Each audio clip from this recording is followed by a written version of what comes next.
ಎಲ್ರಿಗೂ ನಮಸ್ಕಾರ. ಇವತ್ತಿನ ಈ ವಿಡಿಯೋದಲ್ಲಿ ಗ್ರಾಮ ಲೆಕ್ಕಾಧಿಕಾರಿ ಹುದ್ದೆಗೆ ನೀವೆಲ್ಲ ಅರ್ಜಿಯನ್ನು ಸಲ್ಲಿಸಿದ್ದೀರಿ. ಆ ಹುದ್ದೆಯ ಕಡ್ಡಾಯ ಕನ್ನಡ ಪರೀಕ್ಷೆಯು 29/9/2024 ನಡೆಸಲು ಕೆಎ ಬೋರ್ಡ್ ನಿರ್ಧರಿಸಲಾಗಿದೆ.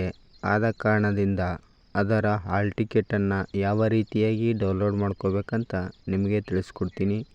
ಇನ್ನೂ ಯಾರು ನಮ್ಮ ಚಾನಲನ್ನು ಸಬ್ಸ್ಕ್ರೈಬ್ ಮಾಡ್ಕೊಂಡಿಲ್ಲ ಬೇಗನೆ ಮಾಡ್ಕೊಳ್ಳಿ. ಆದಷ್ಟು ಈ ವಿಡಿಯೋನ ಶೇರ್ ಮಾಡಿ. ಮೊದಲಿಗೆ ಗೂಗಲಲ್ಲಿ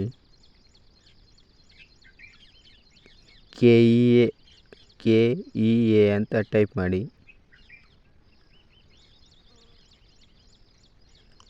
ಒಂದು ವೆಬ್ಸೈಟ್ ಬರುತ್ತೆ, ಕರ್ನಾಟಕ ಸರ್ಕಾರ ಅಂತ. ಅದರ ಮೇಲೆ ಕ್ಲಿಕ್ಕನ್ನು ಮಾಡ್ಕೊಳ್ಳಿ. ನಂತರ ಸ್ಕ್ರೋಲ್ ಡೌನ್ ಮಾಡ್ಕೊತಾ ಕೆಳಗಡೆ ಬನ್ನಿ. ಇತ್ತೀಚಿನ ಪ್ರಕಟಣೆಗಳಂತ ಕಾಣಿಸ್ತಾ ಇದೆಯಲ್ಲ, ಅಲ್ಲಿ ಕಡ್ಡಾಯ ಕನ್ನಡ ಪರೀಕ್ಷೆ 29/9/2024 ಪ್ರವೇಶ ticket download, hall ticket download ಅಂತ ಕಾಣ್ತಾ ಇದೆಯಲ್ಲ, ಅದ್ರ ಮೇಲೆ ಕ್ಲಿಕ್ಕನ್ನು ಮಾಡ್ಕೊಳ್ಳಿ. ಇಲ್ಲಿ ಅಡ್ಮಿಷನ್ ಟಿಕೆಟ್ ಪರೀಕ್ಷೆ ವಿಲೇಜ್ ಅಡ್ಮಿನಿಸ್ಟ್ರೇಟಿವ್ ಆಫೀಸ್ ಅಂತ ಸೆಲೆಕ್ಟ್ ಮಾಡ್ಕೊಳ್ಳಿ. ನಿಮ್ಮ ಅಪ್ಲಿಕೇಶನ್ ನಂಬರನ್ನು ಹಾಕ್ಕೊಳ್ಳಿ.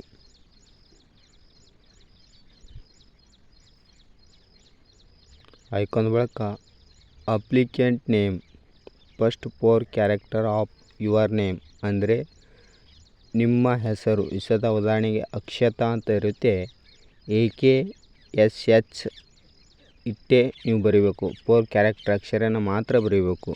ಆವಾಗ ಈ ರೀತಿಯಾದಂಥ ಹಾಲ್ ಟಿಕೆಟ್ ಓಪನ್ ಆಗುತ್ತೆ. ಕನ್ನಡ ಭಾಷಾ ಪರೀಕ್ಷೆಯ ಪ್ರವೇಶ ಪತ್ರ, ಈ ರೀತಿಯಾದಂಥ ಹಾಲ್ ಟಿಕೆಟ್ ಓಪನ್ ಆಗುತ್ತೆ.